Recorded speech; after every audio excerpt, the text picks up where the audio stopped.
3, 2, 1. Welcome very, very much to Conversations. It's a great, dear honor and privilege to welcome to the program my dearest friend I think perhaps I've known over these last few decades. Certainly one of the very dearest, that's Colia Clark. So good to see you, looking great, girl. Well, thank you. Thank you, Harold. It's always wonderful to be with Harold Channing. Yeah, we've known each other. How long have we known each other? 8 years, Harold. Is it that what it is? No. It's but more. Don't tell anybody that it was just 8 years. No, it seems longer than that. It seems like forever. Well, in a way, it seems like forever. I've known Colia Clark from way back in the days, but way back. No, it's only 8 years. 8 years. Wow, they've been full 8 years. I'll tell you, because wonderful 8 years. My memory and my thought is really full of Colia Clark. And the way I came to town with Cynthia McKinney. Remember, she was running for president. That's right. Yeah. Is that how we connected? Yeah, 2008. Cynthia was doing well. She still is now. Is she? How's she doing? She is now in Asia teaching. I won't identify the country, but she couldn't get anything here. So she did such good reporting from Libya, didn't she? Oh, man. Tried to ward off that awful thing that happened in Libya. Yes. She was there reporting as bombs fell practically. Yeah, we were Clinton. there together in that hour. So yeah, I remember just before the bombs fell, before they started was the violence. It was January before. How come it seems like you've been there forever, dear? Well, I tell you, dear, I don't know. Because we share a forever experience. I think maybe, maybe it's a meeting of souls or That's something. Right. The struggle, was back there the before struggle against. Yeah, we were talking interesting about latent processes, and anyway, our sentiments. But you and Maggie, for me, have been just like a remarkable part of my last 8 years. You're an American story. You're some Mississippi in your Colia Clark, a civil rights leader for extraordinaire. I didn't call myself a leader. I was one of the workers. The other leaders were leaders. But you knew them all, and you did some heavy duty stuff down in Mississippi. That's where you come out of Mississippi and Alabama. That's really the heart of it. That's not just Newark, New Jersey, or New York City. That's Mississippi. That's a different kind of experience. That is Mississippi and Alabama. There's no Alabama, no doubt about it. That's where it was really hardcore. Right? Well, I came out in the days in which we were really facing the kind of radical change that this country was still going through. I think we're still coming out now of that radical change. When you were down deep south it was a different experience than we had, let's say, in Washington or in New Jersey or something. Oh, no doubt about it. It was different, right? We were in the agricultural South. Yeah. We were at a time when there were no unions, and so no rights and no unions. Yeah. But at a period when there is this great thrust forward. On the part of historic. That's right. It's a historic thrust. There was undeniable. It's a changing moment in American history. Yeah, we may be going through another now. You and I were chatting. Yes. We may be collectively as a human society going through another one now. Yeah, 50 years later. Yeah. And I think you see that with in ways in which we don't want to measure it.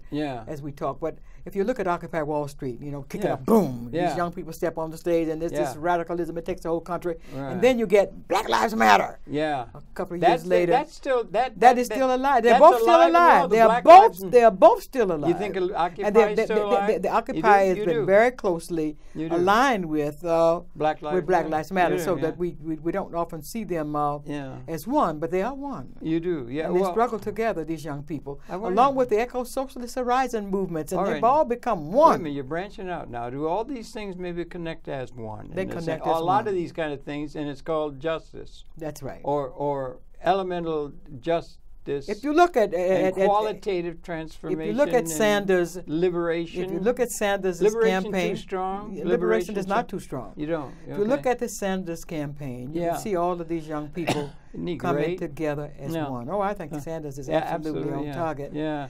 There was always some weakness to everybody, but he's on target in terms of the kind of change this country needs, and he's been able to raise it, because of these young people. If these young people were not on the stage, that's the Occupy. At this Occupy, Black Lives Matter, eco-socialist movements. If these young people were not having their convergences and not out here in the streets, we would not have a Sanders. Do it go back to Vietnam?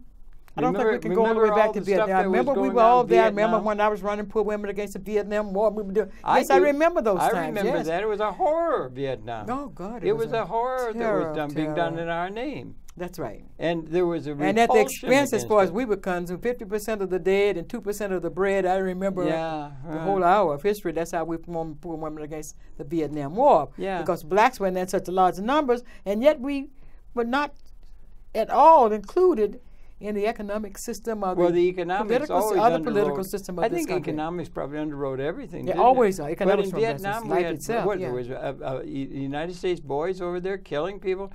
50, 60,000 boys or people, Americans dead. 4 to 5 million Southeast Asians killed by our misreading maybe of George Kennan's containment or whatever. Well, that death goes led on. us to be fighting that fight in because there. of the destruction of the land. And it was a vast kind of opposition to that, don't you think? That really it was made remarkably vast opposition. Made the way for what they call the '60s moment or the Woodstock generation or something, which was a moment of like Occupy. Yeah, the coming of King into the peace movement in '67. 67. Right. We had here mobilization. That's when we went against the Vietnam War emerged. That was Vietnam War related. That's right. That's This is a mobilization against the Vietnam War. And Stokely. This was everybody was there. Stokely was there. Wasn't he wonderful? Stokely had come the year before, '66, with on the road in Mississippi. Out of Trinidad. And this is 50 years later. Yeah, this year is 50 years later. Right. With the emergence of Black Power. Yeah, Black Power. And it's 50 years later with the emergence of the Black Panther Party, which will follow the Were they about the same time? Yes, because first we get the Black Panther Party in Alabama with Lowndes County. You were close friends with him, weren't you? Yeah. I'm SNCC. We all SNCC. So, remember, we were in Alabama. The Student Nonviolent Coordinating Committee. Yeah. Bernard Lafayette Jr. and I went to Selma in '63. March. No, in February '63. Yeah, okay. To set up the Black Belt Alabama project for the Student Nonviolent Coordinating Committee, voter registration project. Yeah. That was for the 7 counties. Yeah. The film Selma kind of merges everything into one, but that's unreal. I mean, there's 7 Black Belt counties. Jimmy Lee Jackson is not killed in Dallas County, where Selma is. He's killed in the neighboring county at Camden, where he's shot in Camden, Alabama. That's Wilcox County, the meanest of the counties. Some people said Lowndes County was the meanest. That's where Stokely was. Now there was something, and that's where Black Power is. The Black Panther Party is Bobby born. Dylan wrote a song, "Something Blowing in the Wind" or something, and there was something blowing in the wind then. But that was a continuation of an injustice that went further back into history. Of course, yes. And injustice has been the mark of human organization. Well, let's just say roughly forever. Yes. Or is that the case? But I think so. I don't think there was a time when there wasn't. I mean, you always got the exceptions, but they're always small when it comes to injustices. Yes. Collectively, we've had the collective report card for the Homo sapiens species has been pretty questionable. Kill right or be back killed. To the beginning. Yeah, right from the beginning. It seems to me. Right? It's sad, but it was kill or be killed. Yeah. But when you look back at Bobby Dylan, talk about blowing in the wind, it's the change that he's talking about. That there's something blowing in the wind. This change is blowing in the wind. Do you think it's still blowing in the wind now? Well, I think it is. Same wind? I think it is blown on the stage already. And the young people are taking it to the next level, whether we like it or not. Those tornadoes whether we like it or not, we're going to find John Lewis's spirit of get in the way coming on the stage. Yeah. We get in the way. Young people say we're getting in the way. Yeah, right. But we won't take this anymore. And it's coming. Fired up, we ain't taking it no more. Who that is? Yeah, fired up. The movement called. Fired up. This comes out of the movement. Yeah, fired up. Yeah, but who's ain't taking it no more. Well, it's coming it out now. It started with the 60s. No, a person who said that. We're fired up. We ain't taking it anymore. Maybe I'm wrong. I have associated with a person. Well, what person have you associated with? I don't know. I associated with a movement. Yeah, right. No, that's true. But I associated with it on the face of somebody who did it really well. Well, you could see a Stokely Carmichael doing it, H. Rap Bryan doing it. There's lots of people that are doing it. But you can also see the Weathermen doing it. You can see these other radical groups that we very seldom talk about. Yeah, the Semilese Liberation Army doing it. You could see the Republic of New Africa doing it. Right. You could see the Black Panther Party doing it. I mean, all of these new groups that came in as the Civil Rights Movement pushed them up from beneath the waves. Pushed them right on Detroit and stuff. Yes. Oh, yeah. So, we got these young people, black, white, brown, red, and yellow. Yeah, right. And the 60th generation is the emergence of this thing. They're blowing in the wind, but we push it up. But it's still we going, come above and board. it's still. What do you think? Are we making some progress? I think we have made major leaps. You think we have made major leaps in terms of being able to say that America can be a multicultural, multiracial society, and not the lie called a melting pot. So is that saying that, well, everything's done, so now we can relax? Oh, my goodness, the war has just begun, as we can see with this campaign. Is it? Yeah, because the campaign with the Trump, really the reemergence of this far right, which has never understood that that white workers in industry, which is now dead, because Trump doesn't say that the industry is dead. It's, we're going to go back to the good old days. Well, I'm with Mom's Mabley. I was here back then. I remember nothing good about it. But what has happened is that was you had this industrial base that came after World War II. Yeah. And people with a 12th grade education were able to get jobs. Yeah. But didn't have the common sense, obviously, to be able to expand and get the education that was needed, because the cybernetic age was coming in, and it's blowing in the wind. It blew on in here. That was coming in solid all through the 20th century. That's correct. So the cybernetic age blew in the 60s, and we saw it by I bought a computer in 1990. You did? Boy, that's early. I bought a computer. Yeah. And do you know that damn thing wasn't no good at the end of the year? Is that right? It was out of date already? It was a dinosaur at the end of the year. That's happening to me, it seems, with alarming regularity. Every time you get something down, it just changes. Everything. My whole point. You got to be 18 years old to be able to swim in those waters, it seems, almost. Yes, I was back then when if you didn't put in the dot, if you didn't put the dot in, if you went over 38 pages, I lost a whole dissertation piece I was working on. Anyway, because I put in 39 pages, I went one page too many. Yeah, right. I got you. I got nothing. I could save nothing. I was angry as hell. But you fought that good fight down and out of there and everything like that. And there's so much and all that stuff with the Dr. King, and then the Voting Rights Act. It was in the Civil Rights Act. What, 65 and 66, and Mr. Johnson came around as president and helped get that going. Yes. Progress, but still. The basic premises of the world society still contain a lot of the principles that made for difficulty back then and continue to make for difficulty in terms of a lack of elemental collective justice and opposition to a system that's in place that does not serve the broad interests of the broad base of humanity plus the ecological order in which we're ensconced. Well, now what I'm looking at, we set up this Judicial Boundless Symposium. That's what I want to talk about. And we want to talk about the Judicial Boundless Symposium because we don't want to just talk about criminal justice. Yeah. We have to talk about the whole judicial system.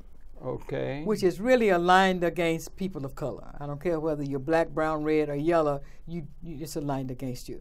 Particularly, we can see it against black, brown, and red. We can see that in terms of the brown? What's brown? That would be Latin people coming out of Central and South America. Oh, the Latinos? Yeah, we call them Latinos, yes. Well, they're really considered brown, even though a huge part of their foundation is black. But the one you left out of that is white. The whites. Poor whites are in that picture, but not in the same way because of racism. Yeah. So when I look at the genocide, I don't see genocide against poor whites. I see that if you looked at genocide in this country, it's against the other three groups. The red is just about done. Less than 4 million. Yeah, I know. It's horrible what happened. But the crimes are happening at this moment. As we speak, women are being raped. As we speak, people are being denied access to food and all kinds of drugs and stuff being brought into their communities. And then you look at black and you look at brown and you see contaminated water, whether it's lead or other, whether it's Newark, New Jersey, Clinton, Michigan, Jackson, Mississippi, where I'm from, they all have the same lead in the water. Yeah. We hear Flint, but we don't hear the big city of Newark, New Jersey. Is that also there? Oh, lead is loaded in the water throughout Newark. So Newark, Jackson, Mississippi. Is it known that lead was something you didn't want to have in your water system all along? And was it just a cost benefit thing? Coincidentally, Harold, a little less expensive than doing it in a way where you wouldn't have that? Or what was the decision making that took place? Well, let me just say that when I was a little girl, my daddy to bring the water. My daddy would not let us drink water until he would take charcoal. He would take the charcoal of wood, and he'd put it in the water. Why? I mean, what to for? remove the lead. Well, see, I didn't know that. Are you sure? I'm positive no, it was to remove I'm lead. sure you're sure. Yeah, I'm sure. But city water, my daddy said, Mississippi? Talking about Jackson, Mississippi. I'm talking about right outside of Jackson, Mississippi, Hinds County, Mississippi. Yeah. That's when I was a child. Yeah. I can remember going in the Delta, and they would talk about mercury in the water. They would talk about too much sulfur. You know, I was a little girl. So the decisions that led to that, were they all cost-benefit worked out, and it was done to save a little money here and there? Or why didn't they keep the water system safe and so forth? Was it a matter of the financing? Was it a matter of ignorance? I don't know whether, because everybody was drinking the water, so I'm going to assume it was ignorance. Well, it could be that because that's one area where race didn't. I don't think race was a factor. Things were pretty primitive, or no, not what they could have become, because we just didn't have the knowledge base that we were doing things in a way. Well, I mentioned to you my daddy died in 1948. You did tell me. And that was the average age for a male in the United States of America was 48.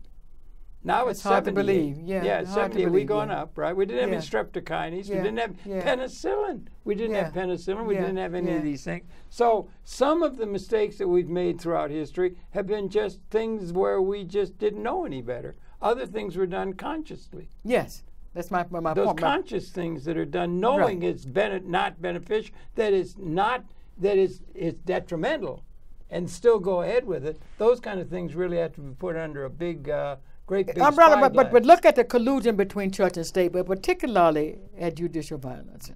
Okay, yeah, that's what you want to look at with your composing. We're going to be not only just looking at that, and with the documentation is there, but moving from there to say, well, you know, if we got this in place, and it has been a purposeful design, then we need something else in place to struggle against that.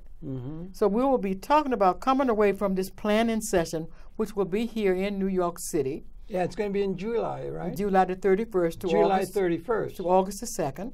Toward the end of the month into August. That's right, into August. Is that a weekend or something? That is a Sunday, July the 31st, and Danny Glover is going to open up for us. He's going to keynote. How is he doing now?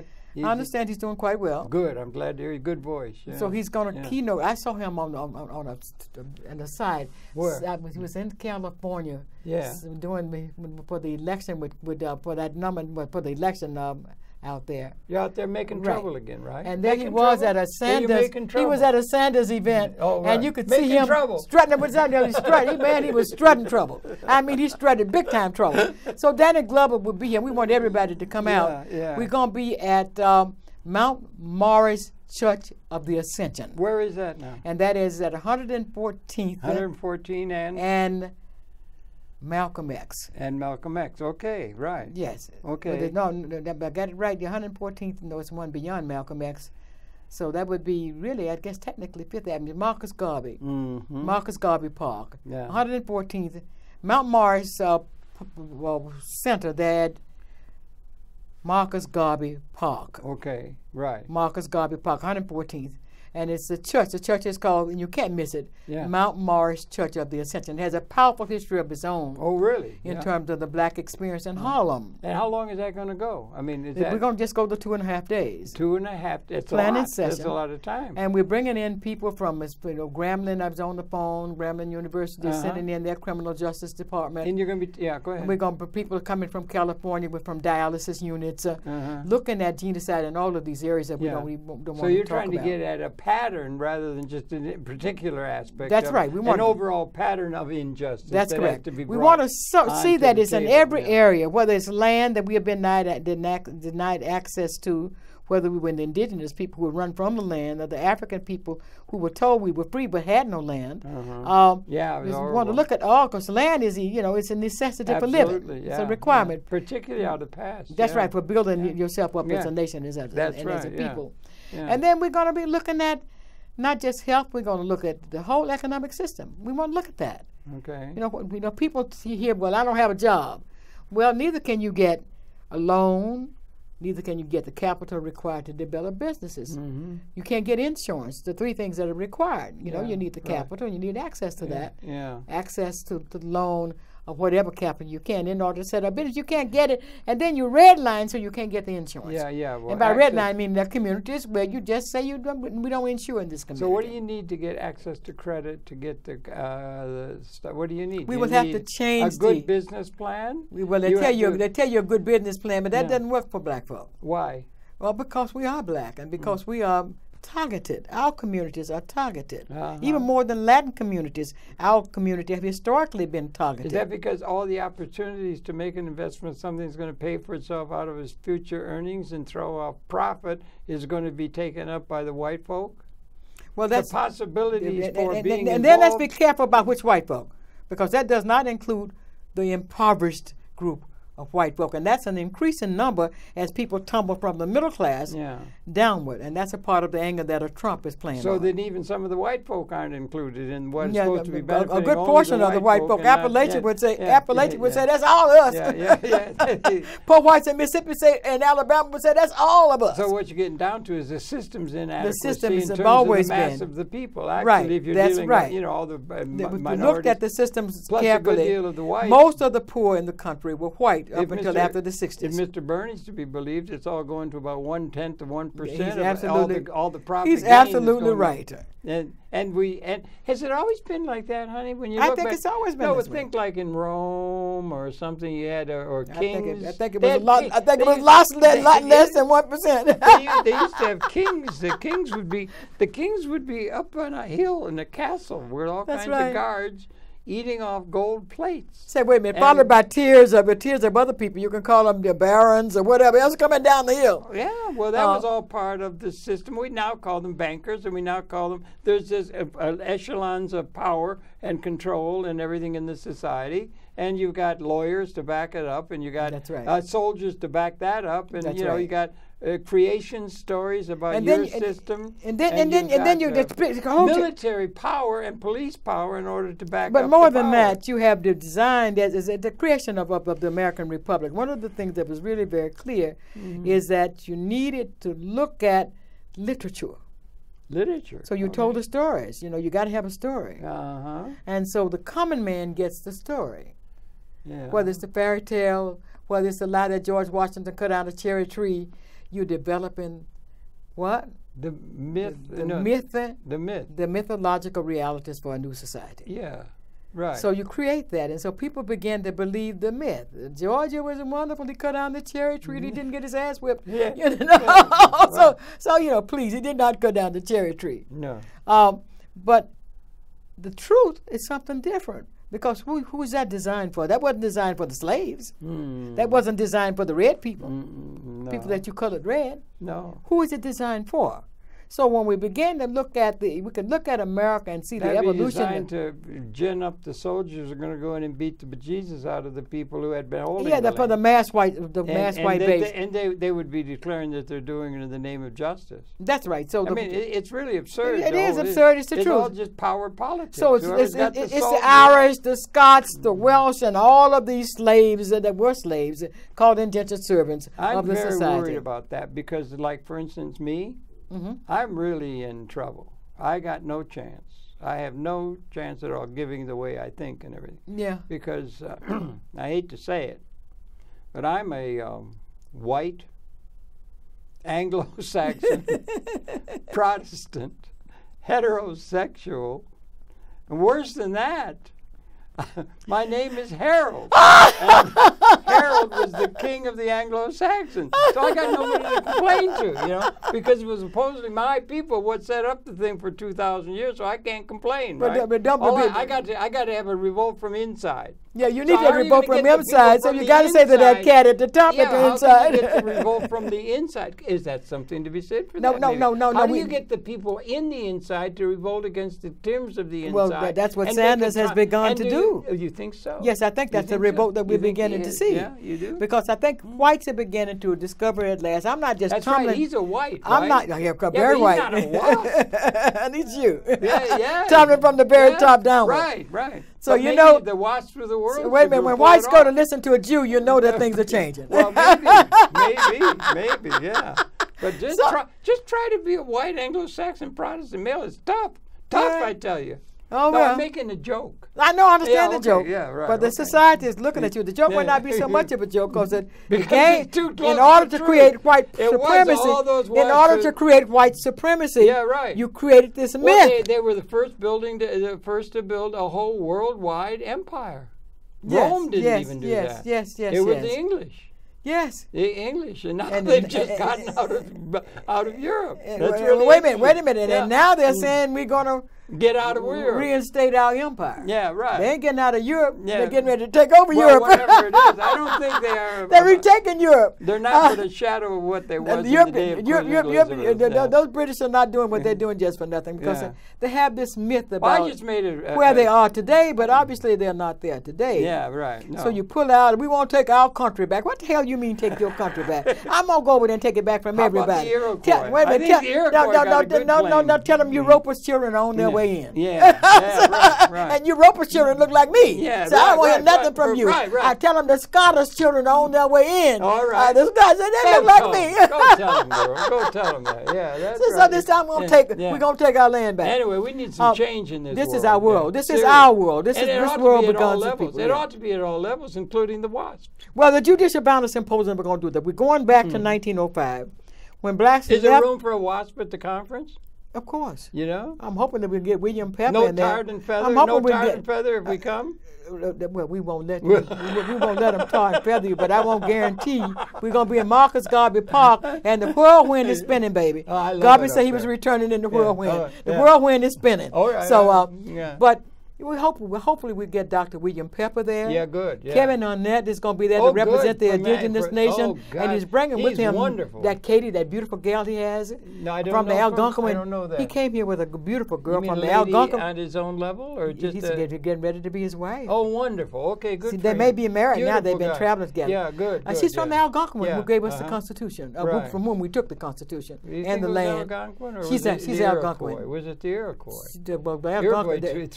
The Algonquin claim is Turo Wampum had a great deal to do inform Franklin. Yeah, so the Algonquin was the big native tribe. So right. So she's traveling, and she's a firebrand in her own right. Yeah, and he's great. And so really they got Radio Canada. That's the mistreatment of the people of the Aboriginal people in Canada was horrible. Yes, it's horrible. The whole story is just not horrible. As horrible as the United States. Yes, ma'am. So at least they can tell the story. Yeah, and Kevin can't go back to Canada because they're running him down. Is that right? So we've got to secure him. But they got Trudeau got elected. We've got to give him protection. Yes, I know. Yeah, true. That's a good sign. Trudeau got elected. Hopefully that's a good sign. That is a good sign. Hopefully it's a good sign. Yeah, but for Kevin, is it a good sign? Yeah. You know, maybe a good sign for the whites up there, but is it a good sign for the indigenous people? I'm not how many people know he's a great guy who's sung.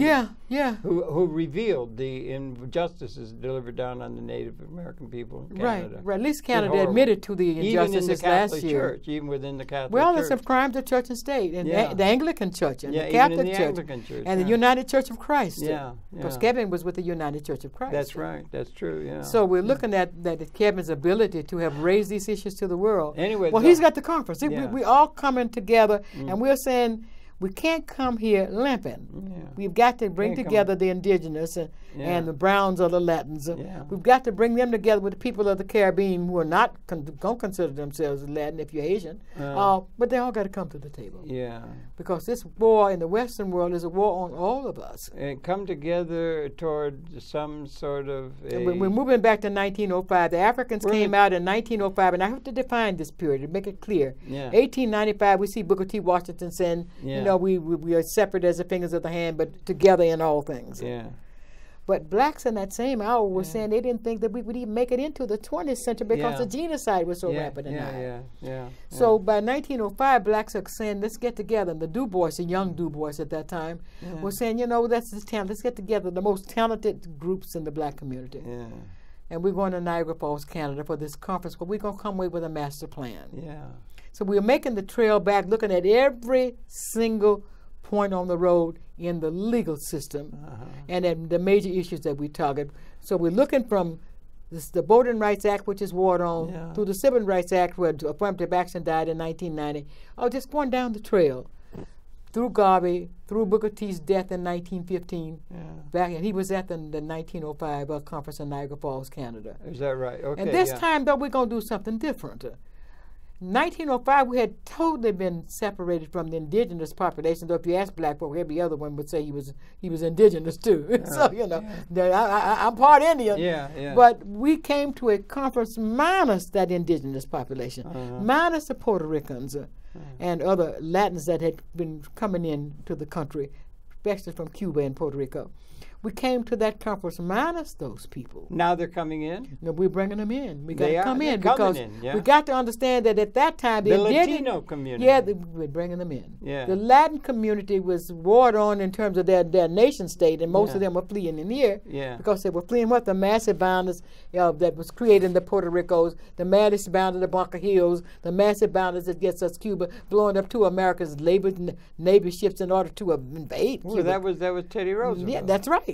Two of our own ships. I've been all involved in the Buccaneers. You know that about the. Yeah, you're gonna tell us about that. No, I don't want to do it and everything except that the Tuskegee Airmen and the people who've been honored by them. And that's part of the system, honoring some of the people who've been dishonored by the system. That's correct. Understand what I'm saying? We need more of that, don't we? That's correct. We need much more. And we salute Obama for that. What I'm saying? I salute Obama for that. He's done a lot of that. Well, they did it before him, but they did the Tuskegee Airmen, black people. They honored the Code people, and now they've honored a regiment of Puerto Ricans or Latinos. That's correct. There's this stupid thing about prejudice that they've had.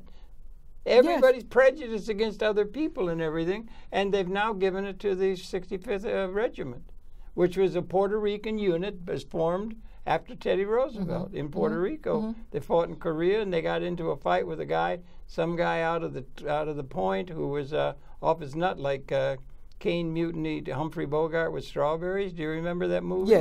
Yes. Off his nut, and he thought that they were disloyal, and he put 96 people up on. Prejudiced by a WASP. Oh yes, no question about it. The WASP prejudice against that. You don't understand what I'm saying. No. Anyway, and then there's found in the fullness of time that they were not only that, they were a hero unit, the 65th. So now they've been awarded this last month or two the Congressional Medal, gold medal. Well, that's wonderful because thing that can be done. Because at that time Obama they were identified as Negro up until the 60th census. Well, that was a big thing. They had yes. They had to do it. They had to. It was are they black or white or they what? They had a thing where they were rubbing their backs to see if they were black or white or something. Yes. That racial thing was involved. But what I'm saying is now they've been honored. Well, that's good. I mean, it is wonderful that they have been honored because they are great people. Right. But meanwhile, they're damn near the nation's fallen under because it's economic system. Well, that is really something else. No, it's a frightening phenomenon. It's running them into the U.S. in large numbers. That's the hedge fund guys just savoring at the bit and trying to have their kind of thing and everything. But the point being is that we got to get over this prejudice nonsense. I lived 2 years among the Aymara Indian peoples in Bolivia. I did a dissertation, a book there about them, and that was a cultural hearth. That was the Aymara, that's Evo Morales, and the indigenous people of the New World. Yes. And they're going to have to be brought into a pattern too. So we're coming into a pattern where they're trying to get at some patterns that have some universal application, and I think it's just becoming more and more. I think your conference and everything you're calling is absolutely timeless. Yeah, it's good because in the 1905, the indigenous people were being warred on. You know, they was destroying those out west, and we got the Buffalo Soldier with black folk. And what happened in Latin America was horrible. Oh, man. Horrible what they did to the Indians and the Indios in the Caribbean. It was just slaughter. Just slaughtered, yes. Yeah, it was horrible that the Europeans did. Started in 1500, yes. Yeah, okay, anyway, that's just the point. But my point is we're coming together at the table. This time we want to try to bring as many of us to the table as possible. Yeah. Begin to talk about, not just including, we're going to bring the indigenous to the table. From the Latin America as well as from North America? Not in this go-round. We got to first deal with what's in North America. We're going to deal with North America. What's in the U.S. right now. Why don't you pick up these people out of Puerto Rico? Puerto Rico has a huge contingent. And Puerto Rico has always been a part of Harlem. That's why it's so beautiful to say that we are coming. But you're going to get the Latino thing through the 65th, the honoring of the 65th Regiment, a Puerto Rican thing. We're not going to pass Congress of the United States. We're not going to pass them up. But no, East Harlem is Puerto Rico. Yeah. And we are meeting in East Harlem. I think half the people Garvey Park is. Yeah, right. Okay. Yeah. Garvey Park is in East Harlem. Yeah, but it'll pick up on the Puerto Rican experience. Absolutely. We've got to pick up on it. And Danielle Vila is running for Congress this year, Puerto Rican. Yeah. So we got some great people, and Puerto Ricans are about. We got the Schoenberg, that's Puerto Rican. Yeah. It was donated by Puerto Rican. Charlie Rangel's leaving now. Who's going to get the seat? Hopefully Danielle Vila. Who is it? He's running for the Green Party, has Danielle Vila, powerful brother. Well, there's going to be others. Puerto Rican brother who is really powerful. That won't be small matter who can take up that seat. Well, I'm hoping that Danielle Vila will be able to take up that seat. Well, okay, we'll see on that. But we have a brother that's running the that Rangel has backed. I'm not calling his name because I'm pushing for Danielle Vila. Okay. So anyway, we got the symposium, but at the same time, we got a film that's going to be July the 16th. We're trying to get everybody to All Souls Church. Yeah. Which is at 114th and St. Nicholas Avenue. Did we get it to where we might be able to show that or not? Well, it's out there. I don't know whether we can show it. No, but did we set it up where we were able to do that? We didn't do it ahead of time. They're set up out there. I think if we ask them, they could do it. Well, can we do the John Lewis film? If you can. The clip from the John Lewis. If you can do it, get in the way. Just do it. If you can't, then we'll continue. It may be that it's not set up to be able to be done. Let's see if it's But possible. Josie-Ann maybe's in the booth. If you've got that film set up ready to go, hit the button and maybe that's it. During the civil rights movement, and it looks like it's coming, right? Yes. Okay, bring it. Bring it.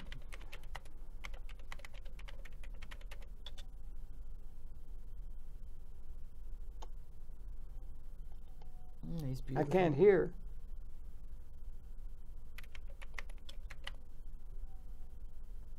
It may be the sound. Yeah, I think it's going to lead into the sound.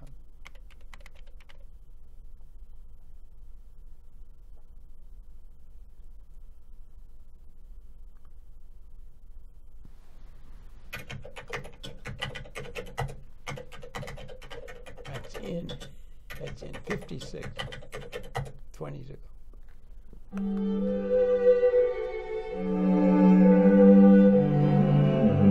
Get in the Way, Congressman John Lewis, a leader for civil rights with a living legacy. Congressman Lewis grew up on a farm in segregated Alabama in the 1940s, where his parents worked as sharecroppers. From his youth, Congressman Lewis had a passion for ministry and wanted to become a preacher. Congressman Lewis was the chairman of the Student Nonviolent Coordinating Committee from 1963 through 1966, which was the height of the civil rights movement. He organized sit-ins, freedom rides, bus boycotts, and nonviolent protests. On March 7, 1965, Congressman Lewis and Jose Williams led 600 peaceful protesters from Selma to Montgomery, Alabama. He led them over the Edmund Pettus Bridge to demonstrate for the black man's right to vote in the state of Alabama. As the march crossed the bridge, Congressman Lewis was beaten by state troopers and suffered a fractured skull. No, Bernard was there. This day was so violent it became known as Bloody Sunday. I left 2 weeks before. This protest was instrumental in getting the Voting Rights Act of 1965 passed, and it was part of Mr. Lewis's legacy. Congressman Lewis was the youngest of the Big Six leaders of the civil rights movement. In addition to Lewis, the other members were Whitney Young, A. Philip Randolph, Dr. Martin Luther King Jr., James Farmer, and Roy Wilkins. As part of the Big Six leaders, he planned and spoke at the March on Washington. Yep, he's the only one left. 63.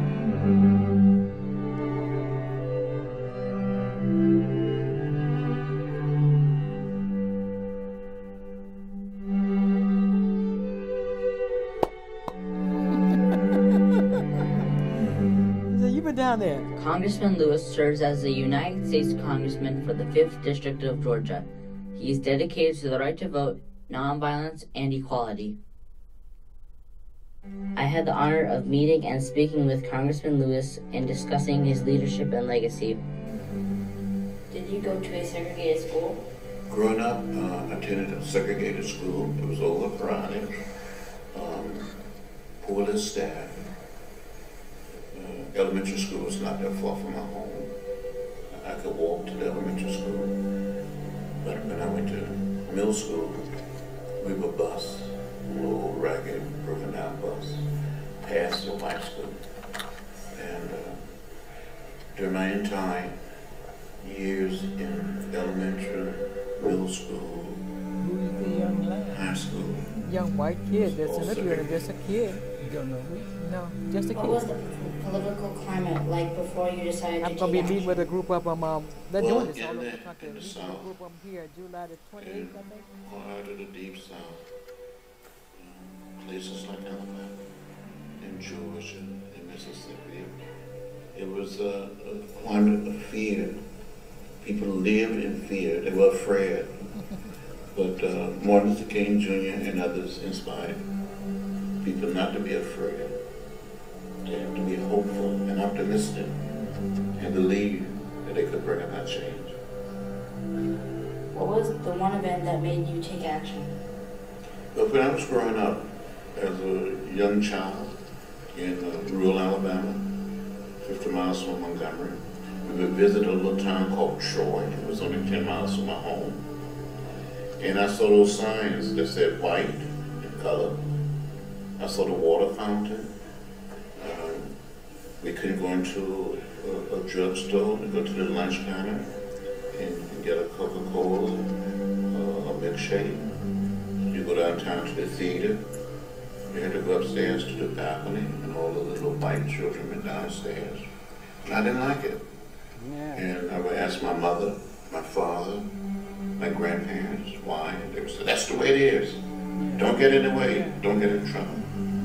Dr. King inspired me. Rosa Parks inspired me to take action. And that's exactly what I did. How did you stay nonviolent when you were being beaten by the troopers? But long before the march from Selma to Montgomery, during the sit-ins, we were sitting at lunch counters, black and white students.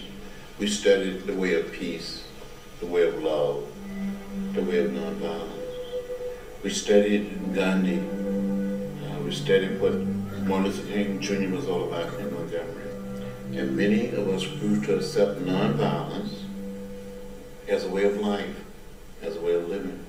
So if someone would beat us, we didn't strike back. If someone poured hot water, hot coffee, or hot chocolate on us, Scenes from Jackson, we didn't Mississippi. strike back. With John Sometimes Salter. people would put a lighted cigarette out in our hair, put down our backs, but we never struck back. Who inspired you to march across Pettus Bridge? I was deeply inspired to march across the Pettus Bridge, to go to Montgomery, to say to the governor of the state of Alabama, the people in Alabama, people of color, wanted to register to vote. There had been violence in a small town not too far from Selma, where a young man was shot and later died in Selma.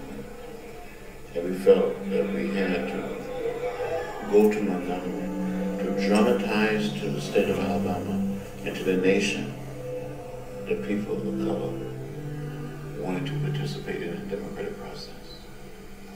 What is your hope for the future? My hope for the future is that we can create an America, but not just an American society, but a world society at peace with itself. Where we end violence, we lay down the burden of hate, and live in peace.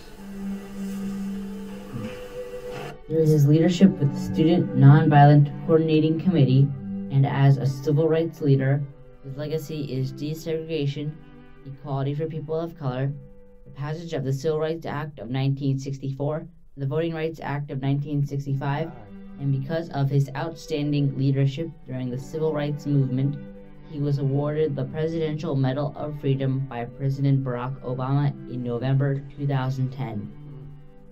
Congressman Lewis got in the way and made a change. As a result of the nonviolent sit-ins, Nashville, Tennessee desegregated its lunch counters in April 1960.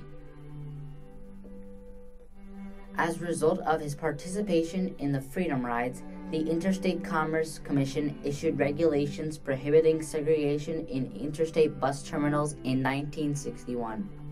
And because of Mr. Lewis's leadership at the March Across Pettus Bridge, 122,000 blacks registered to vote in the state of Alabama between the passing of the Voting Rights Act of 1965 and the May 1966 primary election.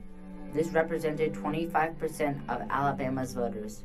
His legacy means I do not have to see or live by the signs that say colored or white. My friends and I can attend school where we want, eat where we want, and sit where we like. Thank you, Mr. Lewis, for the legacy we can enjoy every day. Congressman Lewis continues to get in the way. We will get in the way together. That's beautiful. That's beautiful. Yeah, that's good. Alderman. Hayden Bob Edelman. Yeah, but who's the kid? I'm waiting for him to bring him up. There Danny Lyons is with the pictures.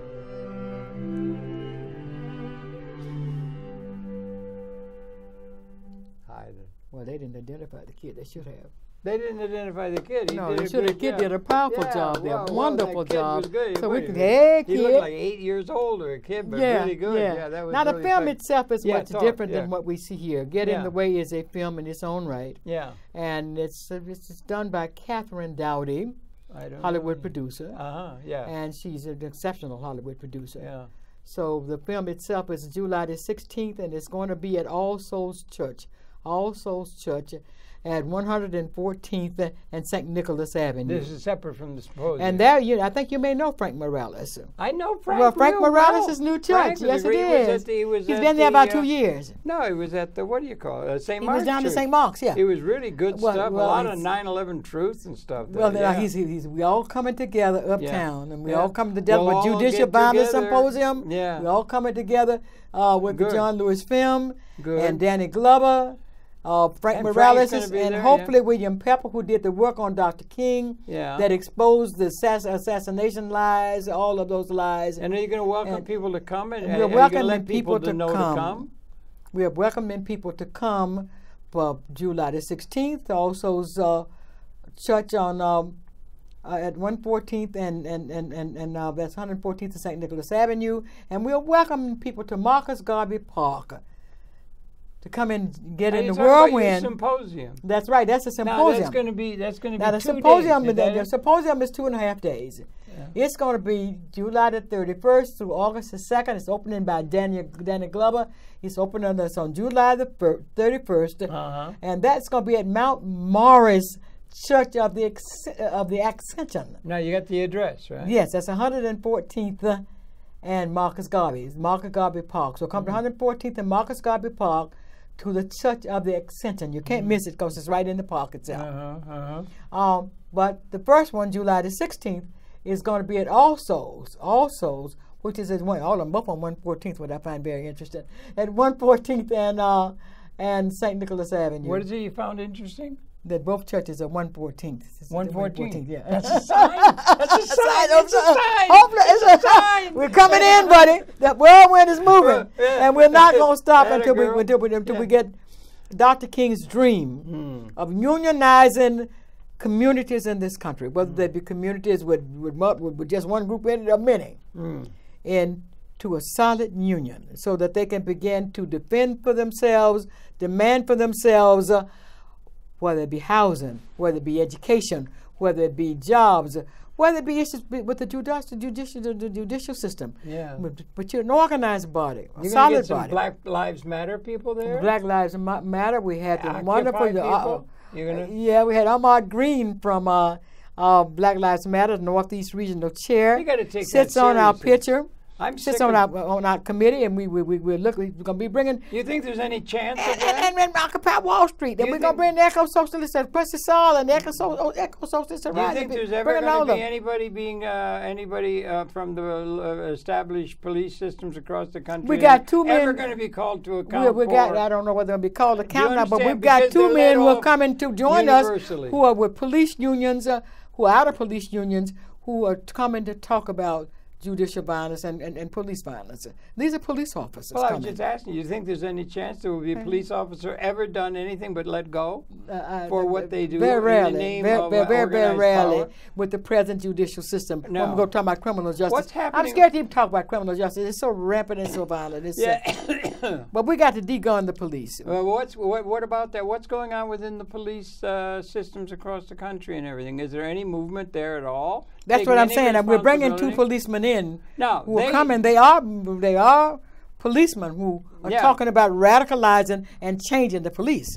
Police there and also within. In fact, I was invited by the chief of police from up at Kingston, New York. Yeah, he was talking about me coming up and training. Kingston, New York.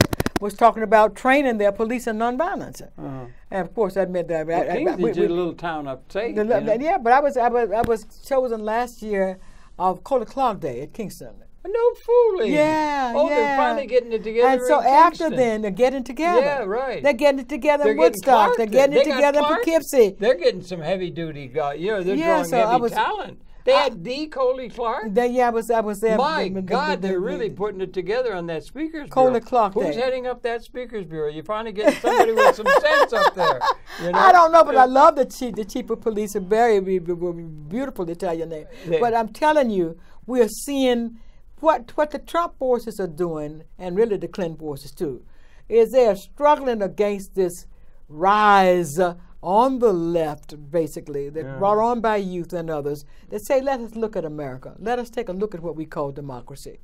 Yeah. Let us take a serious look at it. Yeah. And let us not just take a serious look, but talk about how we make a democracy. Okay, and you don't not talk about one and fly a flag to say we have one, but really create one. Well, we're coming up to a presidential election. You don't think we got it down to where we can really take up those kind of serious, long-range, thoughtful systems understandings and policy considerations by our established political system for the presidency of the United States?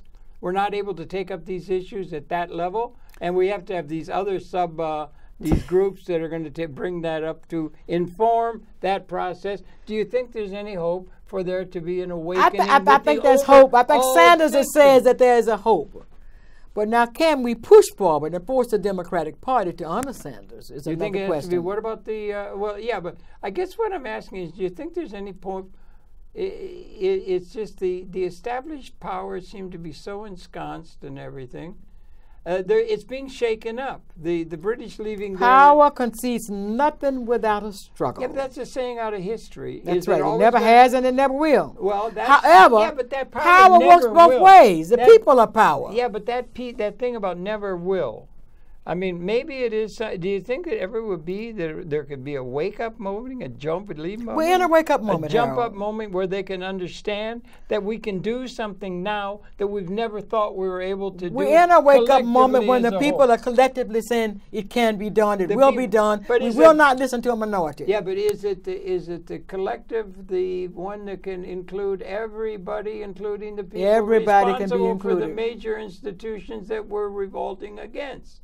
Is what I'm saying. Is it possible? No. It's possible. To wake up, it's going to be difficult for these people to give up these institutions. You think? It's going to be difficult.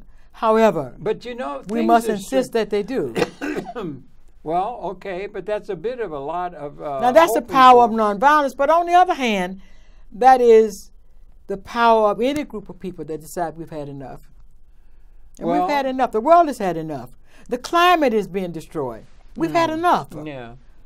You're cutting off the only limb that we have, planet Earth, is our limb. You're talking about global warming. Yeah, but it's done. It's here. Yeah. And we have to say we've had enough. The people of the world have to just say to the small 1%, get out of the way.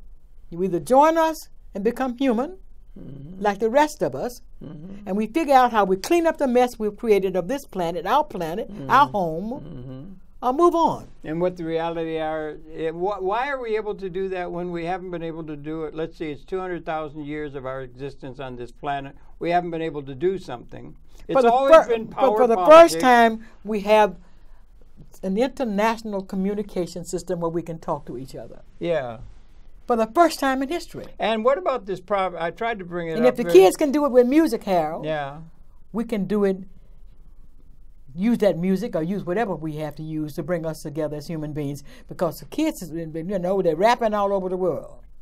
We see the kids shaking their butts all over the world. I can't understand a lot of the words when they rap. Right. I don't understand any of the words when they rap, but they understand the words when they rap. Well, that's true, yeah. My point is that if I'm in Italy, the kids are rapping. If I'm in Africa, they're rapping. They're rapping in Italian? That'd be even harder than hell English trying to understand. Oh, hell yeah. And they're doing it in Italian. I was sitting in a meeting in Albany with the 500 Koreans, and the rap artists came out in Korean. Yeah, in Korean. And I was like, hey. That's encouraging. And this was 20 years ago. And this was 20 years ago. Yeah, well, down in Brazil, it was so wonderful that everybody was shaking it down. I was like, whoa. You think they're ever going to learn how to dance the samba down there? They were doing it. They were doing it. Making a joke. I know, I hear you. Samba better than anybody else. What I said, they're doing it. I hear you, yeah. They're doing the samba, and that was in Libya. They're doing Libya. I don't talk about Libya. I'm so upset with those high schoolers was jumping back and doing it down all over the world. So I'm saying we live in an hour. Yeah, we live in a time. When the cybernetic age, when we can either change this world because the masses have decided not to be fools. Yeah, well, and say we're not having it anymore to that 1%. Just 1%. Yeah, well, it's always been 1%. That's right. We will not fight in your armies. Yeah, we will not fight in your armies. No. We will not be in your police force. We will not continue to kill each other and maim each other. Well, for your benefit. Even though we've been doing it for 200,000 years. Yeah, it was there'll be a big change coming, and maybe it is. And maybe that little something we tried to hint at it, but there's something blowing it latently there that we can't see in the immediate. We're just tied in to the historical pattern as we read it, but there's something latently there that's going to come alive. I just love that those old African sayings, that there's a greater truth somewhere. There's a greater truth somewhere. But you got to go on searching. You got to go on. There's a higher law, but you got to go on searching until you find it. I'd like to know the greater truth, where that be.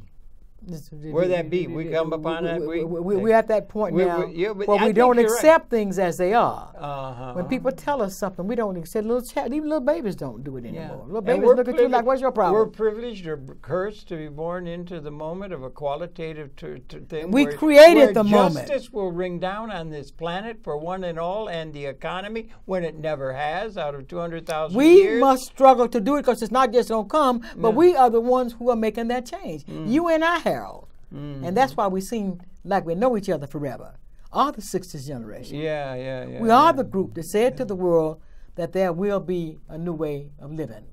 And so then that China could open up, 20 years later, and sing We Shall Overcome? In Chinese? They sing that in Chinese? Tiananmen Square. That's what they were singing. Don't you think everybody ought to be singing in English? Oh, I'm not in English. No, damn English. No. Do it in Chinese. Do it in whatever their languages are, India, whatever. Do it, but do it. Do it in rap. Rap is like a universal thing. Right. Okay. Well, listen, whatever it is, let's do it. Let's try to do it. We are going to do it. If we do it in the spirit of what Colia And then you got honored. You got honored, Harold, after all of those years. Yeah. With the Puerto Rican Brigade. Oh, yeah. Well, I'm part of the Fix 65. That's a whole other story. I've been taking a lot of time. We've run out of time, darling. Oh, it's always my pleasure. So much. It's always my pleasure. Congratulations, Harold. The queen of all things good, and putting us in touch with some things coming up in July. I want to be there, if you don't mind. You will be there, Harold. You're going to be there, and you got a tape. I'm a wasp. Is that okay? Nobody can. We didn't create that wasp stuff. My name is Harold. That wasp stuff was created by some other folk. All right. Thanks for viewing. We just know human beings. We'll be coming back tomorrow. Thanks for viewing, Colia. It's so good. Thanks for coming back. It's been my pleasure. For now. Good night. We'll see you next week. Okay. There we got the graphics up for you, and that's really good to know. Okay. Thanks a lot, honey, for coming in. Thank you so much. Over and out. Thank you, gang. Just think, we didn't create these things. These things were created. The Irish for example, the Irish and the blacks down here and right here at the bottom of Manhattan used to hang out together, marry each other. Yeah. And then all of a